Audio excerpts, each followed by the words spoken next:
Bismillahirrahmanirrahim.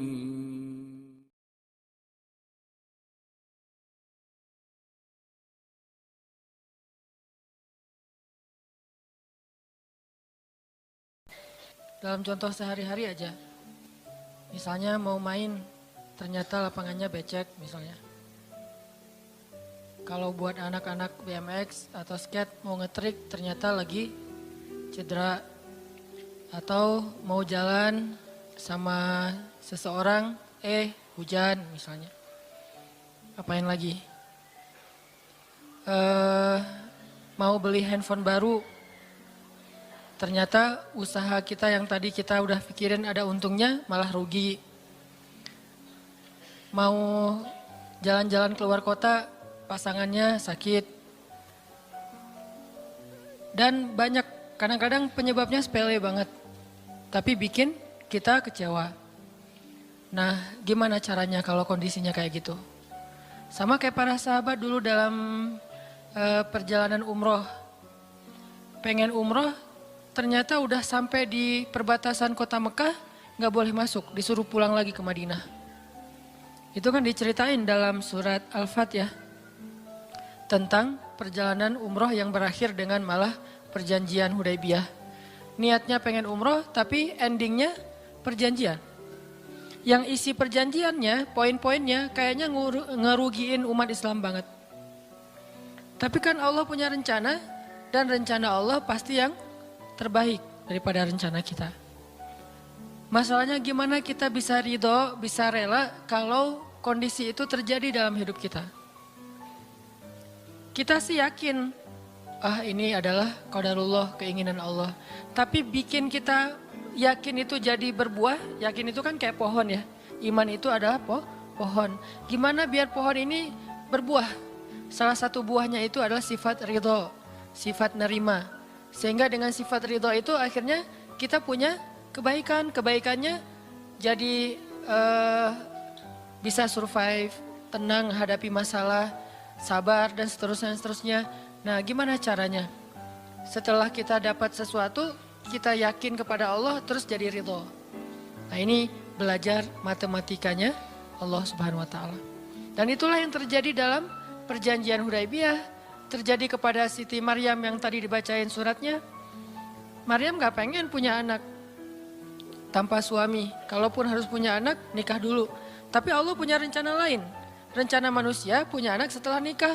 Lagian Maryam lagi belum siap menikah nih. Belum ada cowok yang pantas buat Maryam. Justru karena itulah Allah beri dia anak tanpa laki-laki, tanpa suami. Kenapa? Gak ada suami yang pantas buat Maryam. Mungkin satu-satunya lelaki yang pantas buat Maryam cuma Nabi Muhammad. Tapi kan beda zaman. Masa Maryam harus nunggu Nabi Muhammad 300 tahun lagi kan ya? Nah, ternyata karena gak ada yang pantas buat dia, akhirnya dia punya anak tanpa harus melalui seorang suami. Mungkin kita terlalu soleh sehingga gak ada yang pantas buat kita. Pantasnya cuma bidadari, ya udah di akhirat nikahnya. Husnuzannya mah ya. Mungkin di atas nih gak ada yang pantas jadi imamnya, soalnya terlalu solehah. Jadi imam juga kayak ragu gitu. Aduh, ngimamin dia, hafalannya udah luar biasa, bacaannya lebih bagus, guru tahsin lah gitu. Saya baru belajar pratahsin, masa mau jadi imam seorang cewek yang guru tahsin? Karena dia terlalu keren, akhirnya gak ada yang pantas buat dia nih. Maryam kayak gitu banget. Karena terlalu keren, terlalu soleh, sampai ulama aja ragu, Maryam ini nabi atau bukan gitu. Sehingga ada dua pendapat ulama, sebagian bilang Maryam bukan nabi, orang soleh. Tapi ada ulama yang bilang Maryam itu emang nabi, satu-satunya nabi dari cewek. Satu dari 4 perempuan yang sempurna, dan di antara 4 itu kayaknya menurut sebagian ulama Maryam nomor 1 tuh. Walaupun secara usia Asia, Maryam, Khadijah, Fatimah. Tapi Maryam itu paling keren lah. Tiba-tiba hamil, datang cowok keren, baju putih, jubah putih, auranya tuh luar biasa, pokoknya cowok paling keren aja. Sampai Maryam kaget dan berta'awuz. Inni a'udzu birrahmani minka in kunta taqiyya. Aku berlindung kepada Allah dari kamu. Ketemu cowok keren malah berlindung bukan bersyukur, coba. Duh, keren banget ya. Astagfirullah, auzubillah gitu kan ya. Nih Maryam nih. Duh ceweknya keren banget, udah lama ngelihat baru auzubillah, enggak. Dari awal auzubillah. Kenapa? Ada pasangan di sebelah gitu. Ada istrinya. Nah, Maryam langsung ta'awuz inni a'udzubirrahman minka in kunta taqiyya. Kata Jibril, cowok keren itu ternyata namanya Gabriel. Kata Gabriel, innama ana rasulu rabbik li'ahaba laki ghulaman zakiyya. Jangan takut Maryam, aku itu utusan Tuhanmu, artinya malaikat yang pengen ngasih kamu anak yang sangat suci. Kata Maryam, anna yakunu li ghulam, gimana saya akan punya anak, walam yamsasni basyarun. Gak ada seorang laki-laki pun yang pernah nyentuh saya, nyentuh aja gak pernah. Walam aku baghiyya, dan saya juga tidak pernah merendahkan diri depan laki-laki, artinya berbuat dosa. Anna yakunu li ghulam, gimana caranya saya punya anak? Kata Jibril, kadzaliki qala rabbuki huwa alayya hayyin. Itu udah kehendak Allah, kehendak Allah. Dan itu hayyin, mudah banget buat Allah Subhanahu wa taala. Sepele banget lah buat Allah. Fahamalat, tiba-tiba Maryam hamil. Fantabadat bihi makanan qasiyya. Karena Maryam malu ketahuan hamilnya, akhirnya Maryam pun pergi ke suatu tempat yang terpencil, qasiyya, Aqsa. Aqsa itu artinya tempat yang jauh. Masjidil Aqsa disebut Al-Aqsa karena dia jauh dari Masjidil Haram. Kalau Madinah kan dekat. Masjid yang paling mulia kan ada 3 itu ya, Mekah, Madinah, Palestina. Nah dia disebut Aqsa karena tempatnya jauh. Makanan qasiyya, tempat yang sangat jauh, terpencil, nggak ada siapa-siapa. Fantabadat bihi makanan qasiyya. Fa'aja ahal makhadu. Tiba-tiba dia udah harus ngelahirin setelah sekian bulan, mungkin 9 bulan. Qalat, dia bersandar di sebuah pohon, kemudian dia berkata, ya laitani mittu qabla hadha wa kuntu nasyam mansiya. Dia kayak orang menyampaikan satu bentuk kalimat sedih, kayak kalau bahasa sederhananya kayak ngeluh gitu. Ya laitani mittu qabla hadha, aduhai seandainya aku mati aja daripada harus menanggung malu kayak gini. Maryam itu kan pemalu banget. Mahkota sifat malu itu dipakai banget sama Maryam. Makanya ketahuan hamil nggak punya suami, itu buat Maryam pukulan paling luar biasa, telak banget. Walaupun dia nggak berbuat dosa, tapi tetap aja orang kan ngata-ngatain dia. Ditambah lagi Bani Israel, tahu sendiri kan Bani Israel suka banget viralin fitnah. Ada apa? Viral langsung di Bani Israel teh. Maryam hamil di luar nikah, viral. Semua orang ngomongin mana Maryam. Terus rumahnya tuh dilemparin batu karena dianggap sebagai pembawa sial bagi Bani Israel. Dasar Maryam ngaku-ngakunya suci, sok suci segala macam. Sehingga Maryam bilang, ya laitani mittu qabla hadza. Aduhai seandainya saya mati aja sebelum ini terjadi pada saya. Sehingga saya menjadi orang yang tidak pernah dibicarakan oleh siapapun. Sedih. Berarti pengennya Maryam beda dengan pengennya Allah. Secara emosional, secara manusiawi, secara fitrah ada penolakan dan itu manusiawi. Maryam menolak. Begitu juga sahabat Muhajirin. Wa inna fariqam minkum lakarihun. Minhum lakarihun. Walaupun sebagian kalian itu dalam keadaan karih, menolak, nggak suka. Emangnya kita mau nerima musibah? Pasti kita nolak kan secara spontan, fitrah, manusiawi, nolak. Ya laitani mittu qabla hadza wa kuntu nasyan mansiya. Aduhai seandainya aku mati aja sebelum kejadian ini terjadi padaku, sehingga enggak ada orang yang ngomongin tentang aku. Jadi enggak ada trending topik tentang Maryam waktu itu. Dia berharap kayak gitu. Semua berita buka channel mana aja Maryam. Asal buka Instagram yang muncul duluan di home tuh Maryam. Viral banget, semua orang ngomongin Maryam. Sehingga Maryam bayangin, semua orang ngomongin kita se-Indonesia. Karena emang sebelumnya kan Maryam memang selebgram banget kan. Semua orang pengen nge-following Maryam. Jangankan yang cewek-cewek, yang cowok juga pengen nge-following Maryam. Cuman gak ada yang pantas. Semuanya kagum sama Maryam, respect. Tiba-tiba berubah, kalau gak naik, jatuh kan gak berasa nih. Kita gak naik jatuh, paling keseleo dikit. Tapi kalau naiknya udah terlalu tinggi jatuh, kan lebih sakit nih. Maryam tuh naiknya udah terlalu tinggi. Saking tingginya sampai Nabi menyebut dia satu di antara 4 yang sempurna di muka bumi. Gak ada perempuan yang sempurna kecuali 4 itu. Itu benar-benar dipuja-puja tuh Maryam. Pengen punya anak nanti namanya Maryam. Pengen punya istri kayak Maryam. pengen punya ibu kayak Maryam. Pokoknya Maryam itu idola banget tuh di zaman tersebut. Bani Israel kalau suka lebaynya luar biasa, kalau benci, wah noraknya juga luar biasa. Itu Bani Israel. Berlebihan gitu.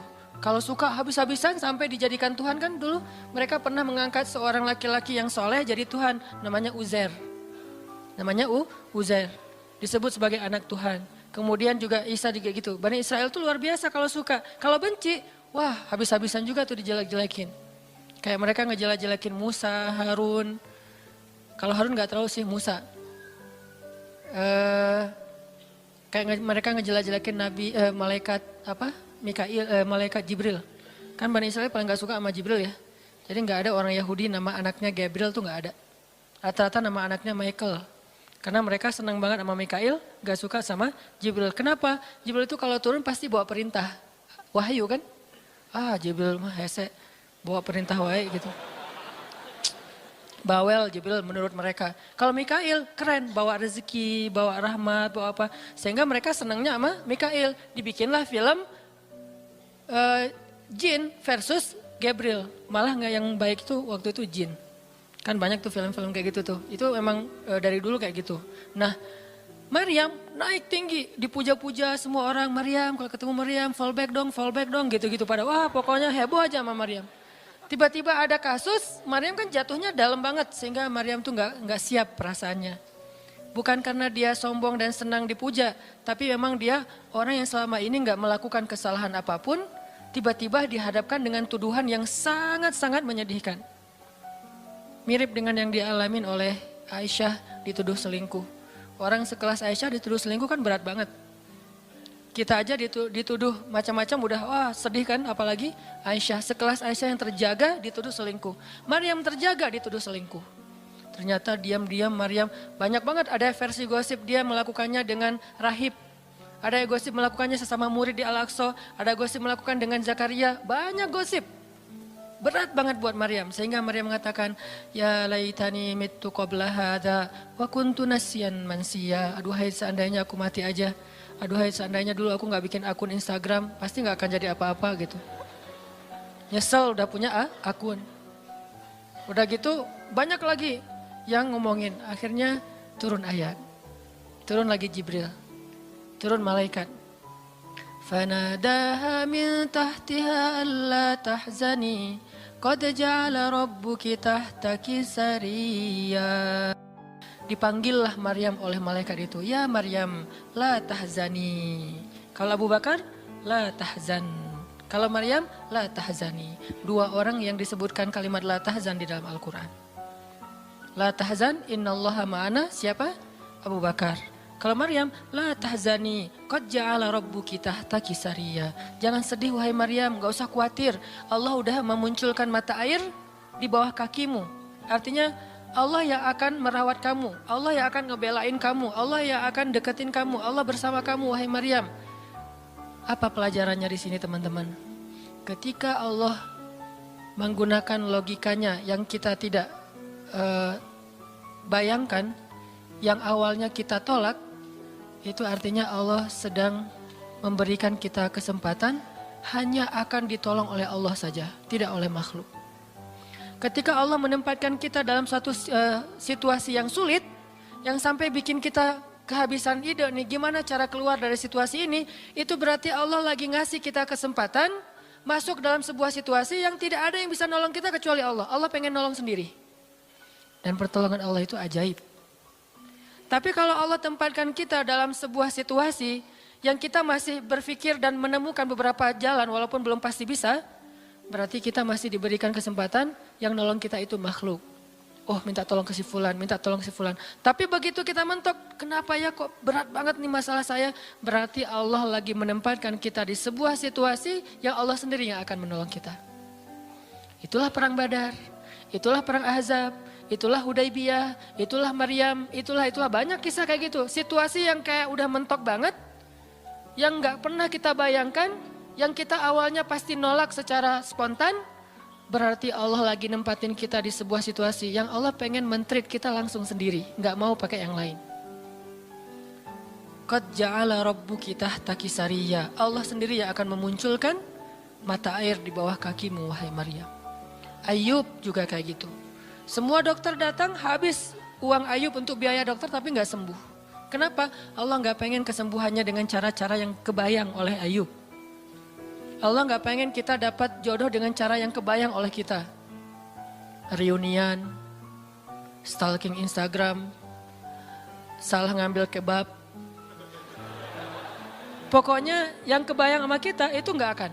Kenapa Allah pengen ngasih kita cara yang cuman Allah sendiri yang tahu dan itu surprise. Dan itu istimewa banget. Apa itu? Kalau saya tahu berarti bukan surprise kan? Tunggu aja, masing-masing punya rahasia sendiri-sendiri. Dan ini yang bikin kita terus berharap.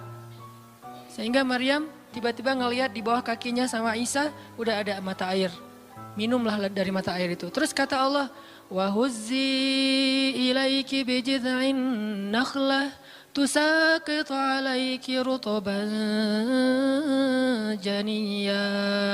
Ya Maryam, goyangkan pohon kurma yang ada di sebelahmu. Kan dia tadi bersandar di pohon kurma pas ngelahirin.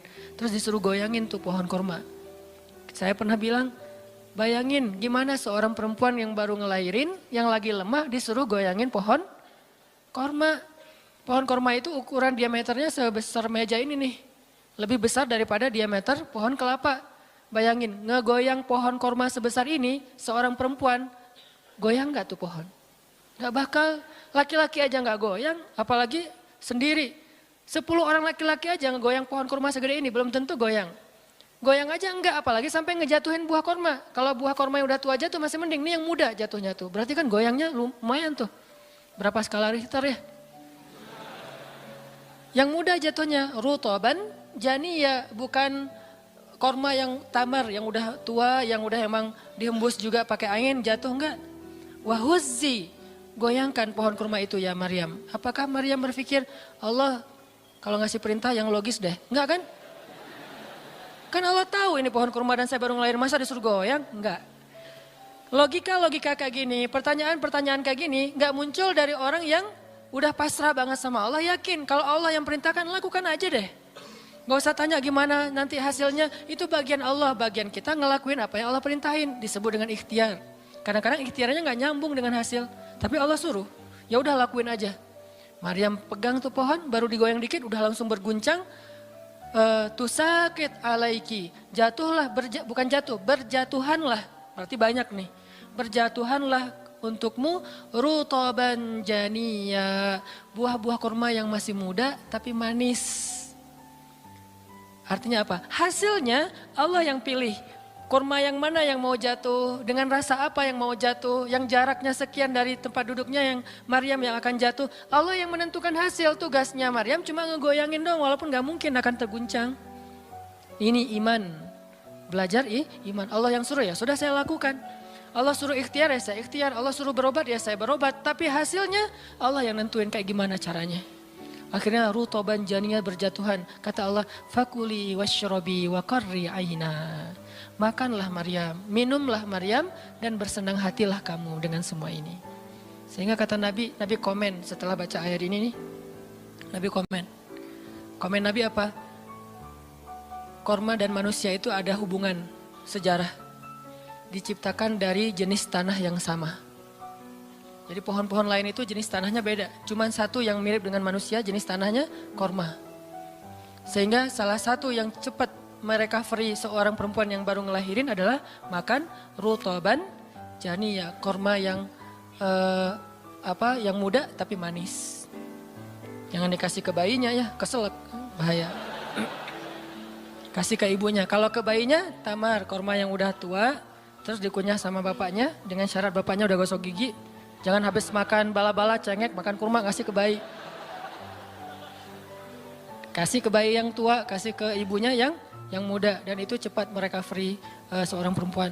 Kata Nabi di situ ada obat dari penyakit. Intinya teman-teman, kayak gitu ternyata cara Allah. Ini logika Allah nih. Sehingga ketika kaum muslimin, balik lagi ke surat Al-Anfal, dihadapkan dengan satu pilihan yang mereka nggak pernah ngebayangin dan secara spontan karihun, menolak, maka Allah Subhanahu wa taala menyampaikan kenapa Allah